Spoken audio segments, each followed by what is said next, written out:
Saludos, bienvenidos a nuestro canal de Estadística para Adultos, donde veremos diferentes metodologías estadísticas usadas en la investigación agropecuaria.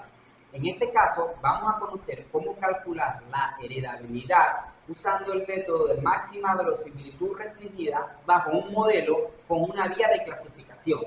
Recuerden seguirnos en nuestras cuentas de Instagram josejrpg1995 y @vivors.web. Y no olviden también de seguirnos en este canal de YouTube para que así podamos gozar de más videos de estadística. Así que vamos allá. Primero vamos a recordar que un modelo con una vía de clasificación es simplemente un modelo estadístico lineal o un modelo aditivo lineal donde el único factor de clasificación es este que está aquí, que es S sub i, que representa el efecto de los animales, de los reproductores. Entonces mu pasa a ser la media del rebaño, epsilon el error residual y como siempre y nuestra variable respuesta.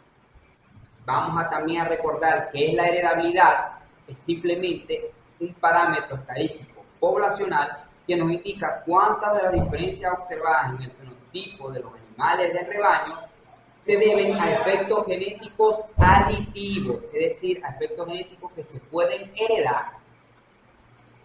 La fórmula matemática es simplemente la varianza genético-aditiva entre la varianza total o fenotípica, y eso es igual a 4 multiplicado por la varianza entre reproductores dividido entre la varianza residual más la varianza entre reproductores, ¿no? Y eso es igual a 4 multiplicado por la correlación intraclase. Ahora vamos a hablar de los rangos de la heredabilidad. Puede tomar valores desde 0 hasta el 1. O en términos porcentuales, podemos decir de 0% al 100%. Una heredabilidad baja va del rango de 0 a 25% y nos indica que el carácter se hereda poco y por lo tanto la respuesta a selección va a ser menor. Un carácter que tiene una heredabilidad de 0.25 a 0.5 o lo mismo de 25 a 50% nos indica una moderada heredabilidad, es decir, que el carácter se hereda más o menos, pero la selección puede ser eficiente, puede ser buena. Y de 50 a 100% nos indica que el carácter se hereda mucho, es decir, que la respuesta a la selección va a ser muy eficiente y por supuesto mucho más rápida el progreso genético.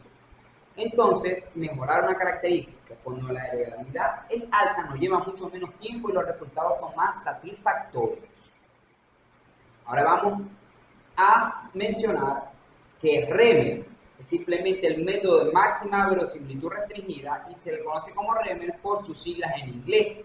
Es un método clásico para estimar parámetros basado en la maximización del logaritmo de la verosimilitud restringida.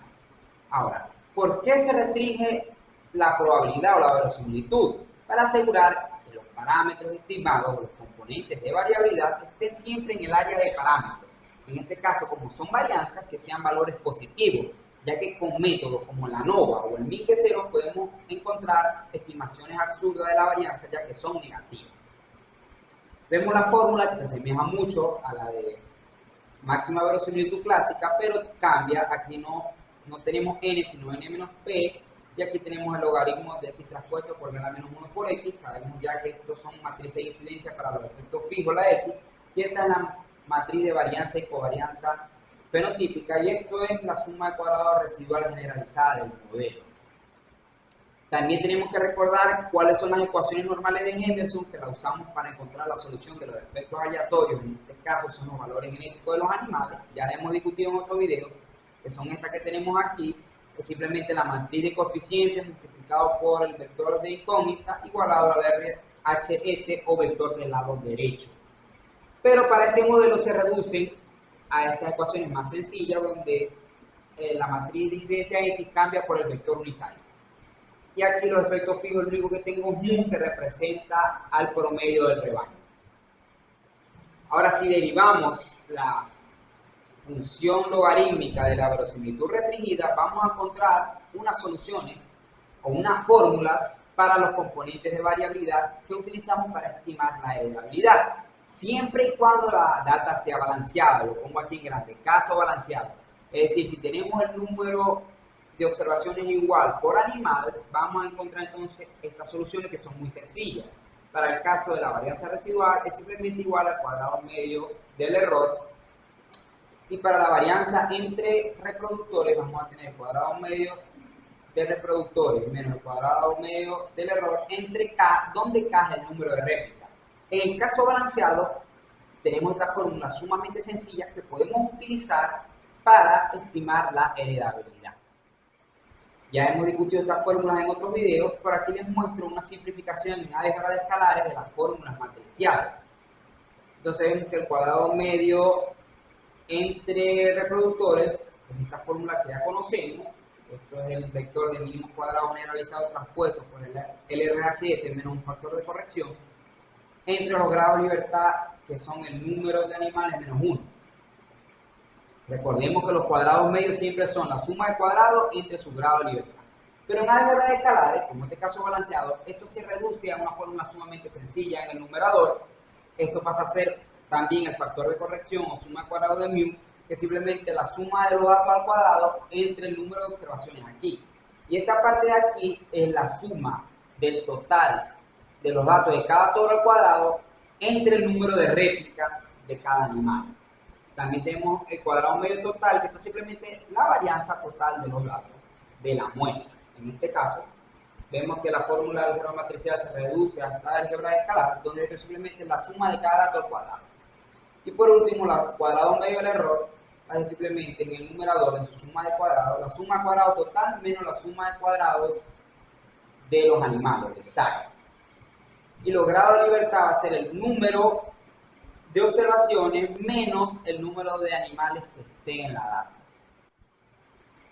Ahora, en el caso de balanceado, o sea, cuando no tenemos la misma cantidad de datos por animal, la cosa cambia radicalmente y rudamente.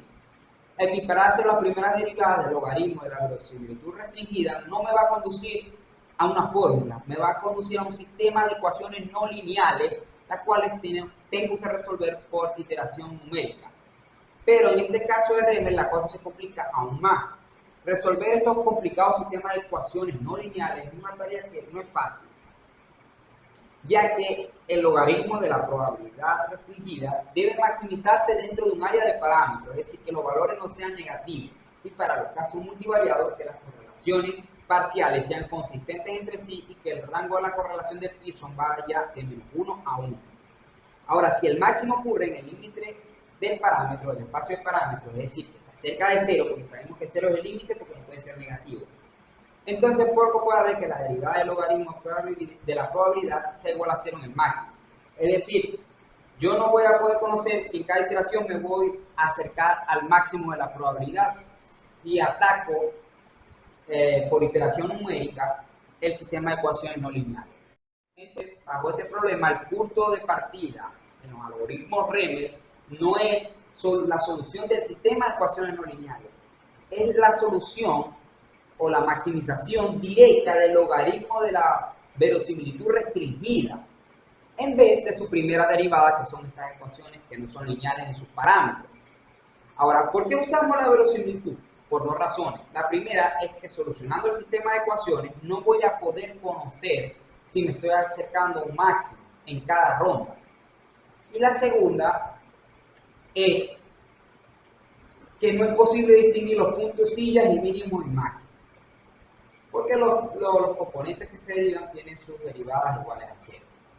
En otras palabras, yo voy a maximizar el logaritmo de la probabilidad restringida porque en cada iteración voy a poder verificar si va aumentando. Y si va aumentando el logaritmo de la probabilidad, entonces la derivada se está acercando a 0 en cada ronda. Por lo que lo mismo, se está maximizando la probabilidad restringida en cada iteración. Y eso es lo que necesito para que los componentes de varianza estimados sean los más representativos de la población a partir de los datos que tengo en la muestra, ¿no? La única manera de verificarlo es viendo que la probabilidad vaya aumentando en cada iteración o en cada ronda. Y al mismo tiempo también me va a quedar la matriz hessiana en cada ronda, que me va a servir para calcular la matriz de información de Fisher, ¿no? Entonces, lo que vengo a hablar es que, por ejemplo, en la primera ronda del método numérico, tengo un valor del logaritmo de la probabilidad restringida. En la segunda ronda va aumentando, en la tercera ronda va aumentando, en la cuarta ronda aumentó y en la quinta ronda se quedó igual y luego igual, igual. Quiere decir que llega al máximo de la función, pero lo voy a poder verificar en cada ronda, en cada iteración. Por lo tanto, en REME tenemos que operar, atacar, es al logaritmo de la probabilidad restringida y no al sistema de ecuaciones para el caso no balanceado. Ahora, ¿qué métodos numéricos puedo usar? Hay algunos algoritmos como el método de Newton-Raphson, el método de la puntuación de Fisher y el algoritmo de la información promedio. Los tres métodos se basan en el empleo de las primeras y segundas derivadas para encontrar los estimadores de los parámetros genéticos que maximizan la función de verosimilitud. Es decir, estimar los componentes de varianza a partir del empleo de las primeras y segundas derivadas, como vamos a ver aquí más adelante. Entonces, el método Newton-Raphson es el que estoy mostrando. En álgebra de escalares, si solo quisiera un componente de varianza, se podría ver con esta fórmula que está aquí.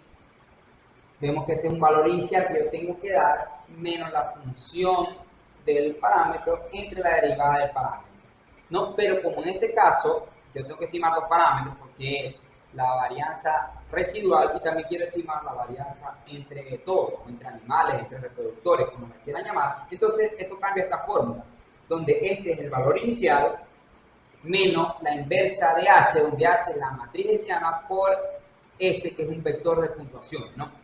Entonces, ¿qué es la matriz hessiana? Es la matriz desde primeras y segundas derivadas del logaritmo de la función de verosimilitud restringida para mi modelo particular, ¿no? Y de ahí, por supuesto, puedo calcular la matriz de información de Fisher si tengo un problema. Entonces me va a quedar esa matriz hessiana en cada ronda si uso Newton-Raphson. Si hiciera una puntuación de Fisher sería otra matriz que va en esta posición, que es la esperanza matemática, ¿no? De la matriz de información de Fisher. Y si el algoritmo de información promedio, entonces se usa la matriz de información promedio, ¿no? Pero en Newton-Raphson, que es el método que estoy trabajando aquí, se usa la matriz hessiana. Quiero traer unas palabras de un estadístico de Liso en 1986 que dice: en estadística aplicada, las faltas que se cometen en la aplicación se pagan en el momento de los análisis. Es decir, es mucho más difícil calcular los componentes de varianza y los parámetros genéticos para data desbalanceada que para data balanceada. Así que siempre que se puede hay que balancear. Si yo diseño, pero si son ganaderías donde ya tienen sus datos, entonces casi en el 99% de los casos vamos a trabajar con data no balanceada.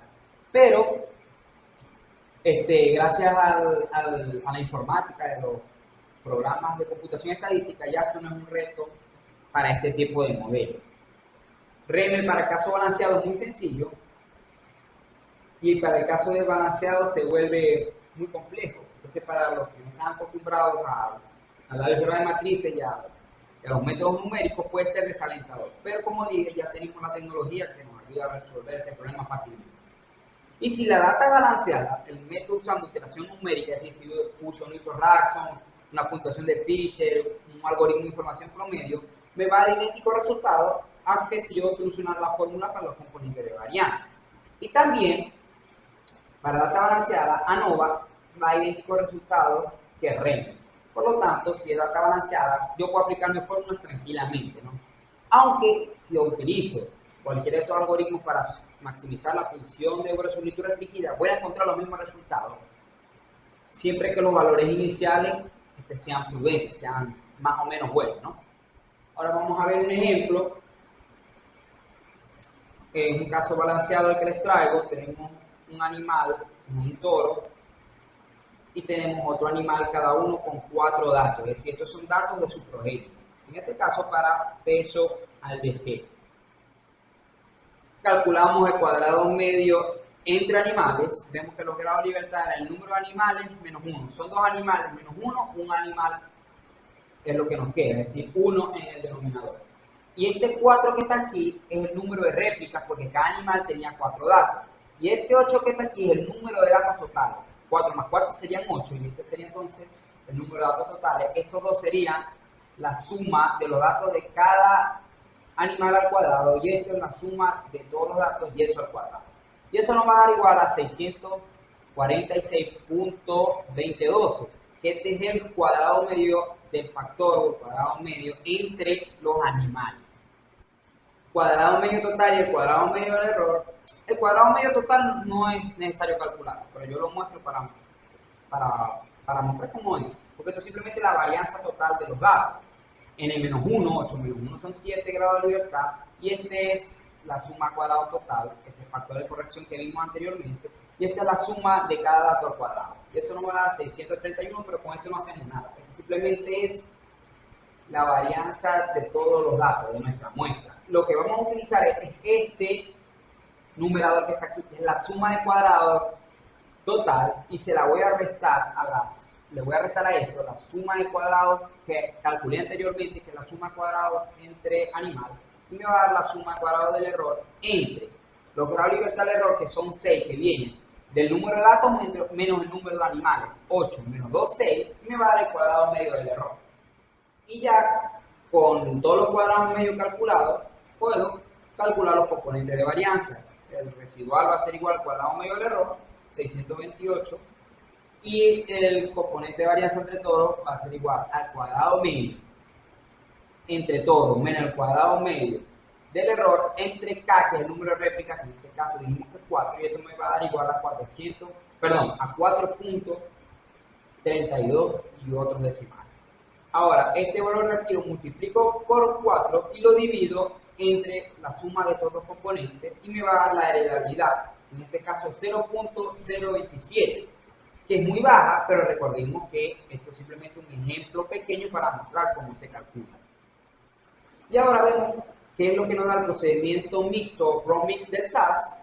Vemos que para esos datos nos dice, tú tienes dos niveles del factor animal porque tenemos los animales. Tenemos 8 datos, 8 observaciones y ninguno se perdió. Y aquí nos muestra cómo solucionó el logaritmo de la probabilidad restringida en 2 rondas, en 2 iteraciones, usando el método Newton-Raphson. Aquí lo tenemos. Ven que no cambia el menos 2 logaritmos de la velocidad restringida. O sea, menos 2 logaritmos de la velocidad restringida. En 2 rondas ya calculó. Este es el valor del logaritmo natural de la velocidad. Y para los componentes de varianza, vemos que son valores que en 2 rondas también convergieron por el método Newton-Raphson. Vemos valores idénticos a los que calculé por manera manual. Y él me lo muestra incluso en esta salida después. Estos son tus valores de componente de varianza.